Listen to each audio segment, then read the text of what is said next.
Тя те прави. Како ти е името? Димитър. И от кое место си Димитър? Долно Броди. Кажи, зборове, каде е тоа? Егейска Македония.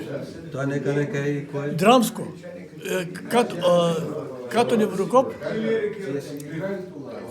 Старчишта. Долно Броди.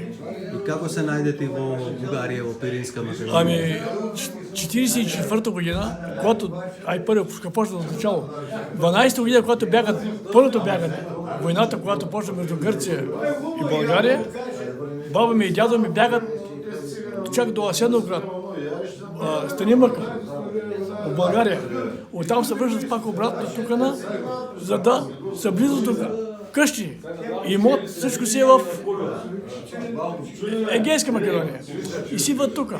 И всяко едно отваряне на границата, те си отиват по местата, по къщите. И ние, моята майка и татко ми са, майка ми е родена пак в Долно Броди. Баща ми 18-та година роден в... А ти која година дојде овде? 44-та. 44-та. 44-та. И во кое место се населил? От тук на Неврокоп. Гоце Делчев. Неврокоп. Неврокоп. Неврокоп. Тогава беше Неврокоп. Тогаш се викаше Неврокоп. Неврокоп. Добро. И 44-та година... Кој ве истера од Грција?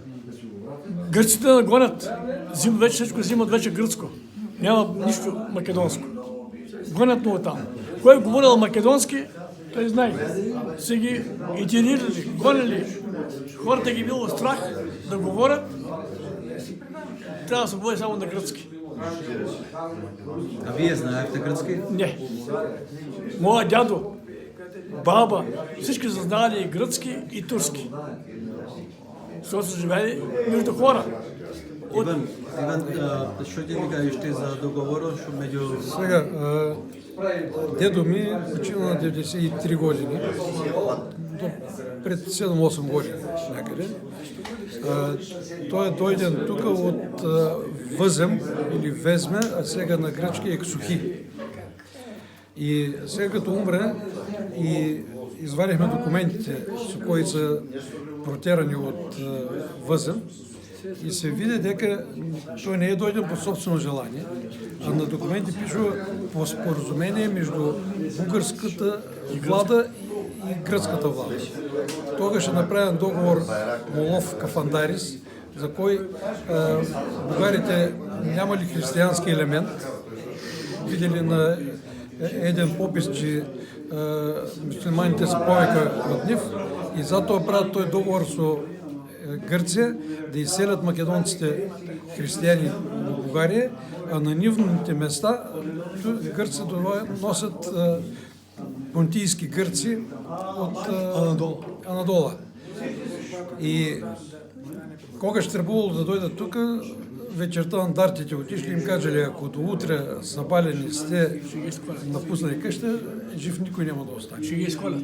И те тогаш товарят на каруцата, на една каруца знаеш, що може да твариш. И деца и всичко, и бегат и се установяват тук в Копривлет. И твоите се от егейски отдел? Ами от майкина страна са от егейски отдел, а от таткова страна са от Сингартия, Хаджи Димов. Самите на това време нашите баби и дядо си имали рата и гърци. Ратай. Да гледат добитък, да пасе крави, овци. Но през 12-та година, когато са били тия там, когато са живяли, гърци са били рата и на нашите дядовци баби. А сега пък, при това положение са нашите деца отиват рата и на гърците. Така ли е, мама? И Гърка казва така. Бягайте, казва, че гърските антидатори ни казват така. Андарти ще ви избият.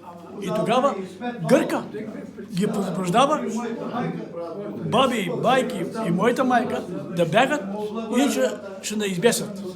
Край.